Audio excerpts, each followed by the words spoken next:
Namaskar. Hello and welcome to P Guru's channel. I'm your host Surya Aryan. On this ongoing series on campuses across the United States, this episode we are bringing some students who are actually on the ground and their experiences, what they are seeing, what kind of biases are there, all that and more. This is a very important episode. May I request all of you to please like this video right away, and also if you have not subscribed to our channel, please consider doing so.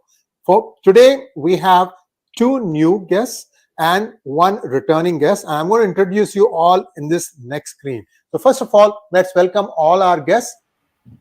Namaskar Surya, Namaskar Aryan, and Namaskar Nikunj. Namaskar. Namaste. Namaste. So Surya, I'm going to start with you. What is the situation on the ground? Because we have some outrageous statements being made. It's as if people don't remember what Hamas did on October 7th. And this is standard boilerplate stuff for them. First, commit the offense. Then when there is blowback, play victim. This is exactly what they do all the time. But talk to us a little bit. You're on the ground. How does it feel? And which campus do you belong to? Yeah, namaste. So I actually am the youth director for Hindu on campus. So I've been going from campus to campus, and we've been working with students, on the front lines who are dealing with Hindu phobia. So, I'm actually a little bit out of school, but I work with students that are that file reports of Hindu phobia. So most notably, we see as part of the so-called Gaza encampment at Columbia University, there was a really scary incident in which the protesters were using the same chants that Kashmiri militants, who were trained by the Pakistani army. They basically used those same chants for Palestine, essentially, but these were the bone-chilling and scary chants that Kashmiri Hindus heard upon being completely ethnically cleansed from the valley. And the Indian Student Association at Columbia, who posted in support of the Kashmiri Hindus and of Kashmir's true statehood, they were attacked. And then so we see like a lot of the appearances of basically these very pushing like an Islamist vision of Kashmir that ignores the ethnic cleansing and the genocide of Kashmiri Pundits. We see it at Rutgers as well recently. The Palestinian protesters had the presence of the Pakistani, like the pro-Islamist flag for Kashmir, which again is, harmful to Kashmiri Hindus. And then also recently at Oberlin College, there was a teach-in called Holy Against Hindutva. So we're seeing the same resurfacing that we unfortunately saw in 2020. Yale University and 20 other campuses had these Holy Against Hindutva protests, and just completely inappropriate, using a Hindu holiday and shutting off comments and not allowing any Hindu voices.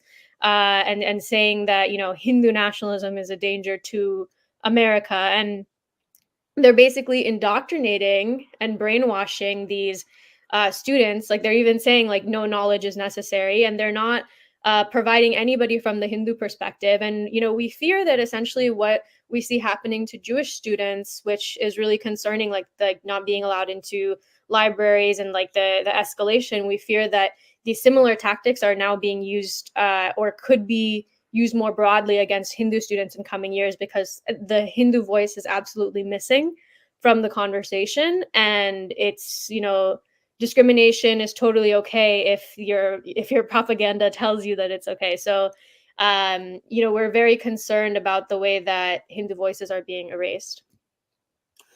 Thank you, Surya, for that opening statement. And I'll come back to you with a few questions right after I've had a chance to talk to Aryan. Aryan, welcome to P Guru's channel for the first time. Also, Surya, I forgot to welcome you for the first time. It's an honor and pleasure to have you here. Aryan, you are on Berkeley campus right now, I take it? Correct. And what are you, a sophomore, a freshman, or? I'm a freshman right now. You're a freshman. Wow. What a reception, huh? Yeah. It's been It's been really, really wild. Like every day when I walk to class, you can see the encampment that they set up for Gaza. If there's anything that any person should take away from this encampment, but also a lot of the anti-Hindu rhetoric going on, it's that a lot of the people have no idea what's actually going on, right? They see an Instagram post online, and then the next thing you know, they're advocating for a cause that they know very, very little about. Um, Again, like we had a Hindu speaker at Berkeley just a few months ago, and the speaker was protested off. Thankfully, he was able to finish his talk, but there's a clear double standard, right? You'll see a lot of these very pro-Islamist, Islamist nationalist groups that are giving speeches, holding events, and there is zero protests against them, not a single protest. But then if you compare that to just one single Hindu speaker that came to speak on campus, all of a sudden you have a massive protest filled with students that don't even know what they're protesting for. If you just go to the Berkeley's course catalog, you don't have a single Hindu class. You have Islamic classes, you have Christian classes, you have Buddhist classes, you have classes on Christianity. There's no classes on Hinduism. Even the small amount of representation we have on campus, which is the South Asian, I believe it's the Institute for South Asian Studies, extremely, extremely partisan, extremely biased. There's, I think Surya can talk to more about it because she has more experience with a lot of the people that they host. But it's an echo chamber. There's not a lot of room for free speech, especially when you consider the fact that Berkeley is the home of the free speech movement. Yet there's only one narrative being played out within campus and for students, which is why I really hope to graduate early because, frankly, I personally can't take it anymore. And yeah. That's a great motivation to get out as quickly as you possibly can. Thank you so much, Aryan.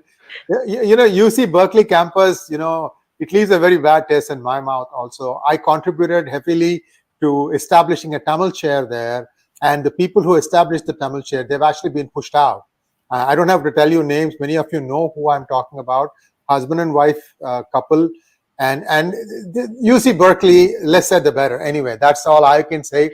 And so let's move on to the bigger picture here. Nikunj, I noticed that I think it was UCLA campus that where the protests were happening, somebody put up a giant screen right across the place, and they were playing back the Hamas conquest on October 7th in loop.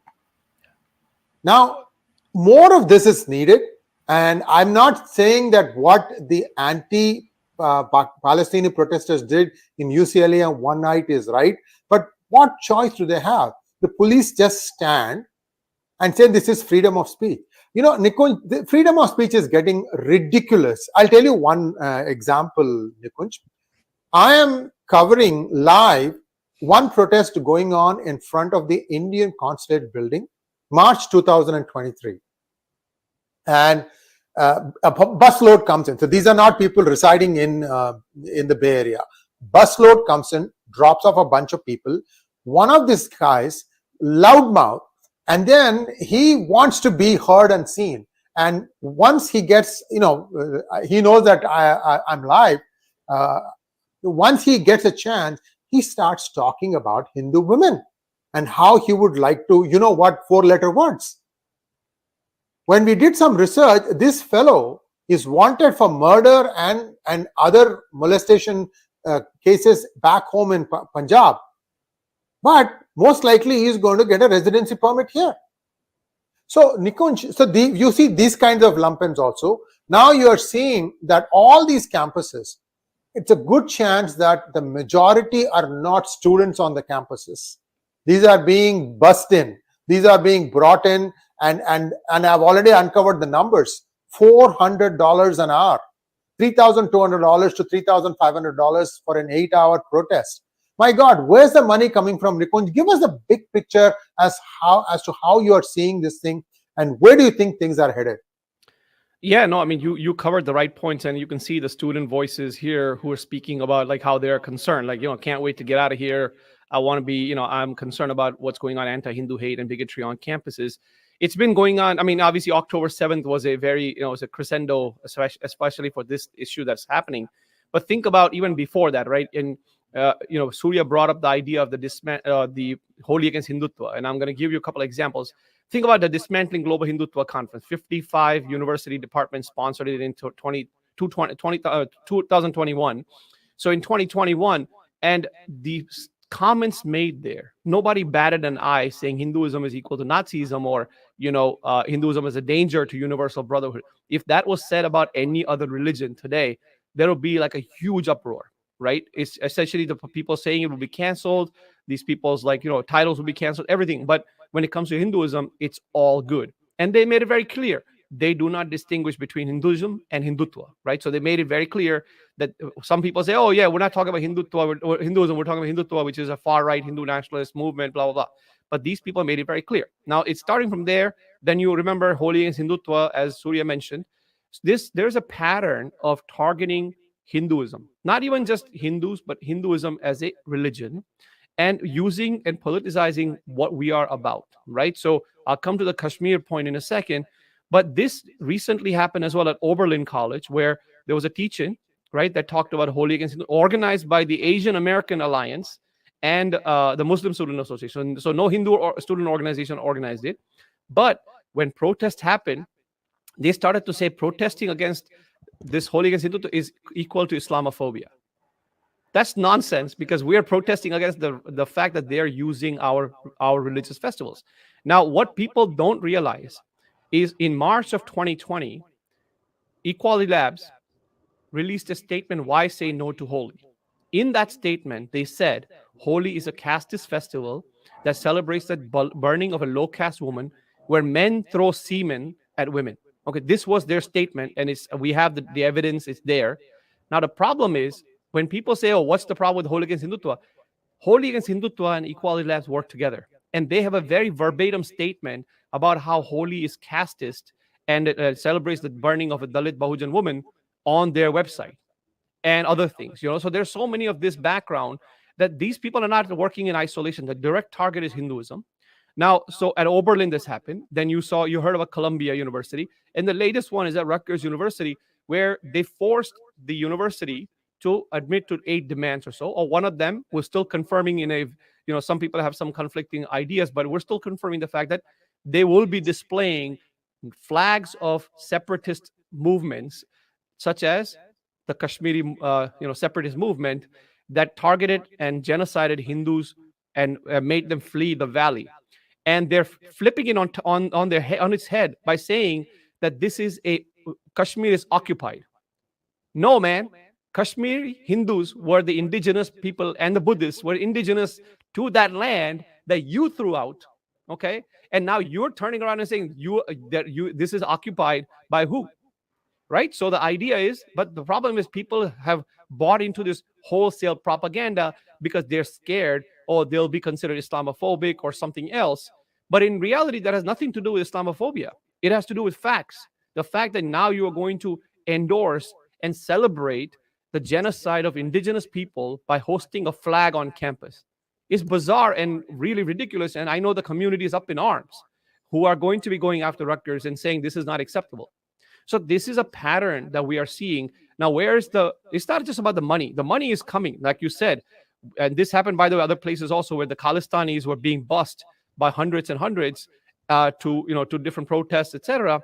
There is money. Money is coming from some of these Islamist organizations, some of these Khalistani organizations, and they work in tandem. Like in the SB 403, they were all working together, right? So you see these types of people working, as well as some of the leftist movements that are on campuses and outside. They literally give internships, money, stipends, etc. to these students, including tents and food and supplies, right? So a lot of these people want to do good. Many of these kids, forget about the outsiders. A lot of these kids are hungry for social justice, for doing good, etc. And they have basically seen one side of the story. And then on top of that, like Aryan said, they just see an Instagram post and go out and do this stuff. So the money is there. But now I'm going to end with something here. It's not just about the money. It's about the syllabus, okay? As Aryan said, and I'm going to give you one example at Rutgers University. Professor Audrey Trushke's syllabus in South Asian history on Kashmir completely ignores Kashmiri Pandit genocide. Completely. and blames the Indian government for being occupying the colonial, the settler colonial framework, etc. So now when you have curriculum that endorses this stuff, what do you think is going to churn out? If 20, 30 kids take that class, even if 10 of them get brainwashed and start doing this, that's going to become violent. And that's what we're seeing playing out at Rutgers day after day. And you remember back in 2019, the Rutgers students or Hindu Students Council who tried to do an event with Vivek Agnihotri on Kashmiri Pandits was essentially canceled on campus because they couldn't find quote unquote security. Right? That's nonsense. Now you can have encampment happening at Rutgers University and the entire world security shows up, but you can't find one cop to do something for Hindus. That's completely unacceptable. So this is what's really happening on campuses. And I can tell you, day after day, we are hearing students who don't want to speak up. They don't want to come on camera. They don't even want to talk, but they are scared. They're scared of their lives because if they say something, not only will they be canceled, they'll be actually attacked physically and canceled. So I have one example I'm going to share, which is I'm not going to share the person's name or the university or anything like that. This person, I spoke with him 2 days ago. This person has been quote unquote asked to take a leave of absence from his university PhD program because he stood up against all this nonsense and he stood up for the whole refugees from the CAA and all this stuff, and he has been asked to leave. So if he takes a leave of absence, he's going to be kicked out of school, and he's an international student. Within 15 days or so, he's got to go home. So this is why international students are scared. This is why Hindu students are scared, because they don't want to be the 0.01% to stand up against this massive propaganda that is going on. And look, I am not going to get involved in Israeli-Palestinian. There are obviously geopolitical issues. There's human rights issue, whatever you want to say. That is definitely a battle that's happening, and there's a lot of anti-Semitism going on. But the problem is, why drag Kashmiri Hindus or Hindus in this battle? This is the kind of the adjacent movements that kind of target communities, because they want to showcase that, look, there are so many of these people, these so-called Hindutwas and the Zionists, they're all the same, they're working together, this kind of conspiracy that they want to bring out, and bring in the fact that this indigenous population that has been wiped out from Kashmir is exactly the same as what's going on in the Middle East, removing the complexities of the whole geopolitics in the Middle East, and equating that with what's going on with India. Did you want to add something to that, Surya? Yeah, I was just gonna say, it's important to understand why and how this is happening, right? So in the 1980s, and Nikunj knows about this as well, but the Muslim Brotherhood and the Islamic Republic of Iran and these different jihadist or Islamist organizations, they basically wanted it to be not do jihad through violent means, but through political disorganization and chaos. So there's a reason they're targeting Western universities, and why countries like Qatar are pumping billions of dollars into elite American universities, because we see this in the most the two movies about Hindu issues that were so successful, Kashmir Files and Kerala Story. In both, we see the pattern of indoctrinating college students, because unfortunately they're a vulnerable population for indoctrination and brainwashing, because they're away from their families, they're away from that, and there's a huge thing of they are literally completely consumed in that environment. They need social acceptance. Their security and safety depends on it, and then they latch themselves on to these very idealistic things of colonialism and fixing the world and free speech, but obviously these things only apply, free speech only applies when they want to say something, but not when we want to say something. Colonialism only applies when we're not talking about the 30 million Hindus that were ethnically cleansed from Bangladesh or Pakistan or Kashmir, but they want to criticize India, which is a secular democracy with a growing Muslim population, right? So we see these clear inaccuracies, but unfortunately, the way it's being presented to students in a propaganda machine is you either are a part of it, or it's a part of social standing. And you know, and we see how quickly the students are able to just take over these universities, and the faculty and administration are very much bought in too. And like the real grassroots movement are people like Hindu on campus, or the individual Hindu students that are really not part of some greater network other than just Hindus themselves that are fighting this. But yeah, so I don't know. It's really like it's really something very insurmountable that we're up against here. Surya, I'm going to ask you a question and I'll let you think about it before I come back to you for the answer. And because this question is also relevant to Nikunj, and I'm going to ask Nikunj the same question in similar words. What happens is, if you complain to, let's say, your local congressman or a local senator, the first thing they say is, look, those guys show up 10 times a day. You guys show up once a month. What is the problem with you guys?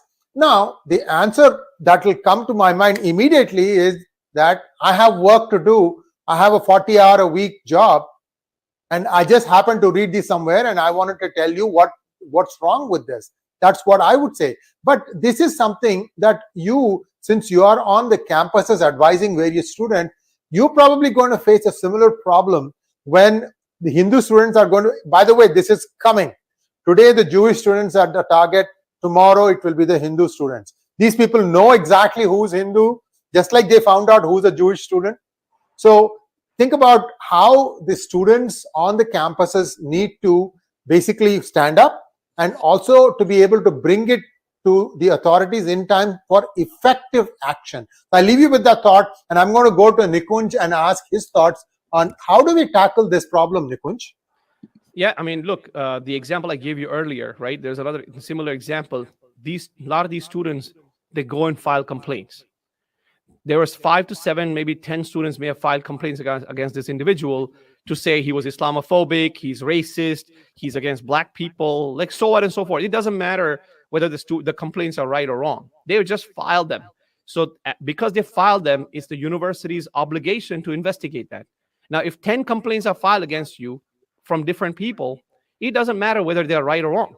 What's going to happen is the university is going to say, wow, 10 people have complained against this guy. There must be something wrong. So now you're called in for investigation. You know, they drag you through the ringer and make you go through all these hoops and things. And then others, people start complaining. There was a girl, and she was in a prominent university. She also had the same problem because she was holding an event on Kashmir. All of these people said, this girl's an Islamophobe. We need to you need to take investigation against her. So another 7-10 people. So this is a strategy that is being now used against Hindu and Indian students. Filing complaints is critical. So when people find instances of Hindu phobia, anti-Hindu hate, you need to file a complaint. As a student, you have the right to file a complaint. You have the right to freedom of speech. You go and file a complaint with the university's DEI office, the chancellor's office, the ombudsman. There are different lines where you can go. That's the first and foremost thing. And the second thing is representation makes a difference. And this is where organizations like Kona and everyone exist to back you up. If you have a concern, if you're scared that someone's gonna take me for a ride and I'm gonna be in trouble, reach out to us. We're going to help you. We're going to get the community to help you. And that's what we're doing with this student at that university we told him, don't back down. You have strict, very strong freedom of speech laws in the United States. No matter what happens in your university, don't back down. Go and fight it. We are behind you. That's what the community needs to do. Now, what you said, Surya Aryan, earlier about engaging with the political side of things, okay? You are very generous to say we show up once a month. I'm sorry. We don't show up once a year. Okay. We don't show up anywhere. And I'm telling you, I'm dealing with one issue right now. I can't share details. We are trying to convince a congressional member to sign something. Okay. Like this new HRES 1131. He has refused. Why? Because there are groups that have shown up at his doorstep ahead of us and said, do not talk to Hindu right-wing organizations like XYZ, ABC, don't sign this thing, etc. So they put in resources to make sure that they show up. While our people don't show up, they have hundreds of excuses. If you don't show up, you're not going to get the milk. You are the crying baby, you're going to get the milk. That's what they're doing. These people show up, They talk to their representative at all levels. This is the problem we have. We need your attention to this. We want 10 minutes from you, 5 minutes from you, half hour from you. It doesn't matter. We show up and we take a selfie. Okay. So who's going to get the best attention? Not us. Who's taking selfie? Because there's nothing wrong with you. You want a selfie? Okay. Everyone can smile nicely, take a picture and go home. But if you show up as you have issues, then multiple times you need to show up. Not one person, multiple people need to show up again and again and again and say this is an issue. So if these issues are going on campus, we need to show up on campus and to our elected representative saying, we elected you, you need to take care of this. This is a public university. And even if it's a private university, still getting government help in some way, shape, or form. So the government has an obligation to look at this and say, are my funds being used improperly to promote hate on campus, or are they being used for educational purposes? So there are rules and regulations and civil rights, framework that allows us to do this. And then, of course, we need to have representation. And that's what needs to be done, essentially. Thank you, Nikunj. And might I add that whenever you are confronted by somebody saying that you are this, you are that, I would suggest you get video evidence. Just be calm. Just bring out your phone, start recording, and don't say anything to combat them. Let them see. Usually what happens is this is boiling inside because they've been taught to do this thing right from the childhood. The moment they find somebody, they're going to pounce on you.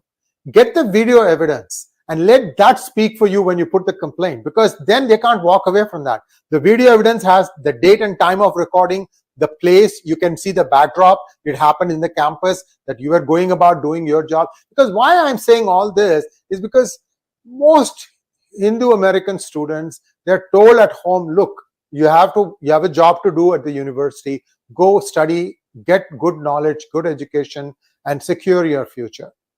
And now what happens is 100% this is going to happen, kids. I'm telling you, you are next. The Jews are the first ones, but you are next. And guess what? You are higher in numbers. But do you talk together as a single voice? You need to start becoming an entity. And that's what I would say to start with. Ending thoughts. Aryan, I'll come to you in just 1 second. Surya, did you have an answer for my question? Yeah, I do. It's a good question, Shri Aryan. So, I agree.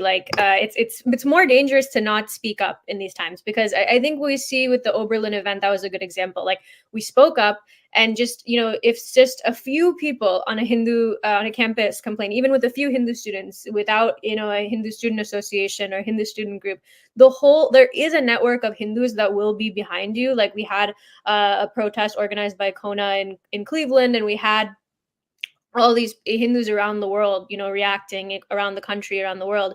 And so, like, there will be people backing you and that will help you.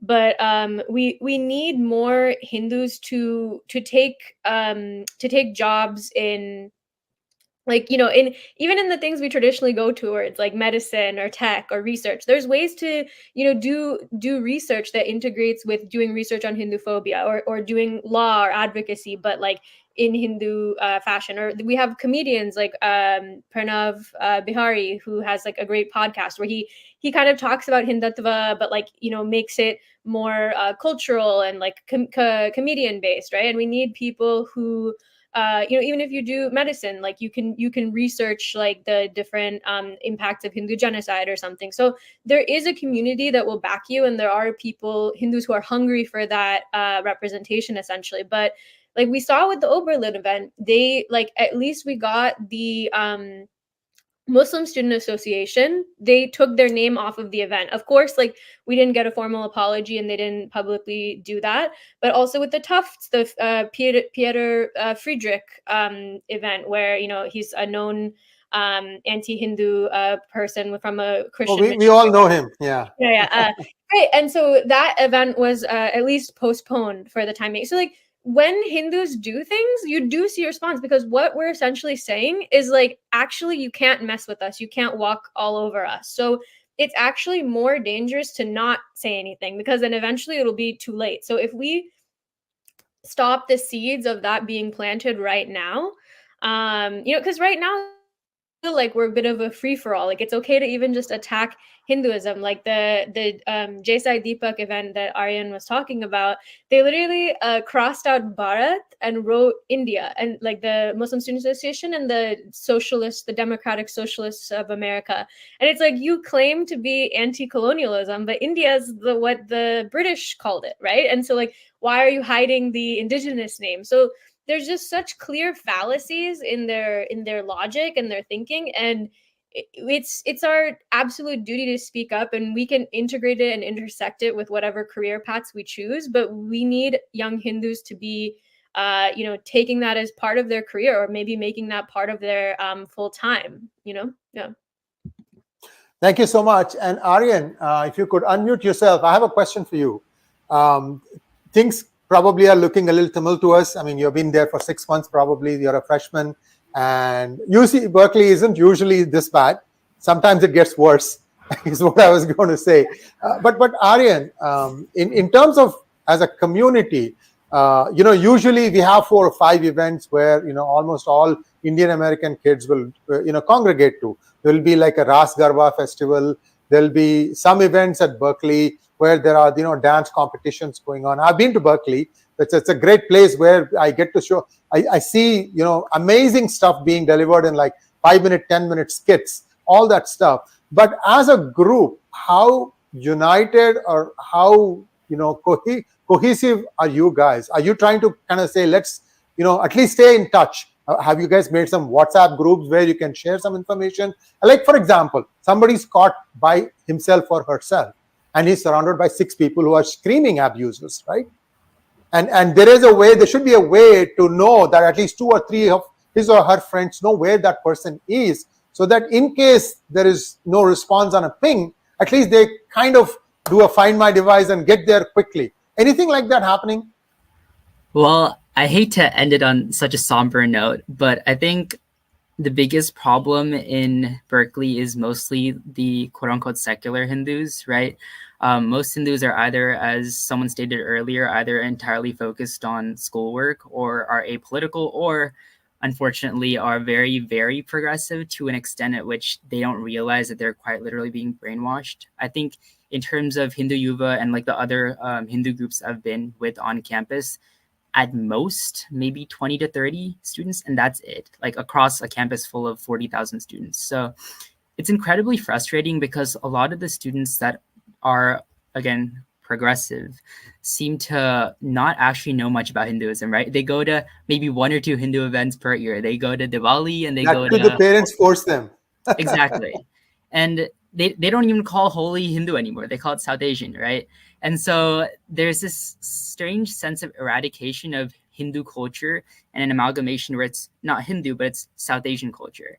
And whereas if you see a lot of other cultural and religious groups, Muslims, Christians, etc., that are very devout, they pray sometimes twice, thrice a day. They do Ramadan, for example, very devout, whereas Hindus are more so secular.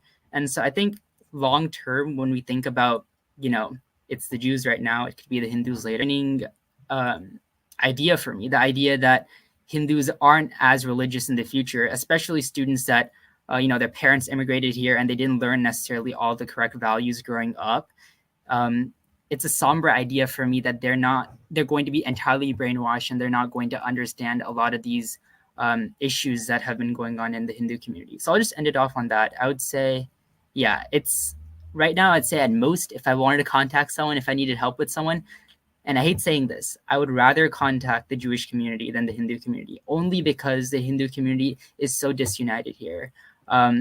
There's no room for us at all. I would say at the very least now, if I wanted some support, I could go to the Jewish community. I've worked with them in the past on, allowing for free speech to happen on campus and confronting, especially the chancellor when they've engaged in a lot of anti-Jewish sentiments.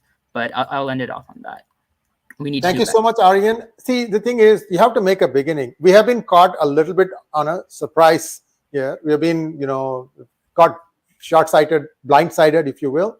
And it's okay. The main thing is that we have to have some sort of a help system that will come to your help when you are caught by yourself. Right now, we're not going looking for trouble, but the other side is. the more they need this for their existence, guys. That is the thing that we need to understand. They need this for their existence. We have at least made our voices heard today. Those of you parents who are watching from all over the world, your children are probably here. All I can tell you is some of the things that we are discussing here applies to you also, and Kona is there always to help. So we will give you some information about how to reach us. That will be in the description section. Nikunj, if you could just do the honors for me, so that somebody who is desperate to try and find out what is happening, they can at least have a way to reach out to us. And final thought from each of you, 1 minute, where do things go from here as you see it? Nikunj, you first. Yeah, I mean, you've verified it. This support system is needed for students. So we are here to help. We need to create as a community a support student. Aryan should not be going to the Jewish community in desperation, right? He needs to come to Hindu community first. And we are here, folks like Hindu on Campus, etc., are here to provide that support mechanism. I encourage parents to get involved. There's got to be a local support network across, not just in Berkeley, but around in the Bay Area and in Berkeley, that supports students like Aryan who do not feel safe on campus to voice their opinion and fight for this. So that is the most critical thing, because this is not going to go away. Today, this geopolitical flare-up is happening. Tomorrow, something else is going to happen, and we will always be caught with like a deer in the headlights. So do we want to be there? Do we want to be on the menu, or do we want to be on the table? Very, very true. Surya, your turn. Yeah, I just have to say really quick, for my organization, Hindu on Campus, please donate to support us if you can. We're on the front lines fighting this vicious beast. And yeah, I agree with Aryan. I think that, obviously the Jewish community has been a great help for me personally, but back when I was in school and now too. But that being said, on a more positive note, like, we are a very recent group, and as you very well correctly put, like, we're not looking for trouble. We're not like a global colonizing force that's trying to take. So we never felt any reason to get prepared, because we didn't know that we were going to be attacked so heavily, right? Everywhere we go. So what we need to do is we need to teach our kids. One more thing I'll say, in addition to Hindus needing to, be in careers that are about like speaking for Hindus, we also need to be teaching our kids from when they're young about, Hinduphobia and our history. And, like, we are one of the last surviving ancient civilizations that have made it this far, right? And even when we come to America, we don't convert or change our names or anything. So if we're living up to that legacy, then we should follow through in what does it really mean to defend Dharma. And that's what I'll say.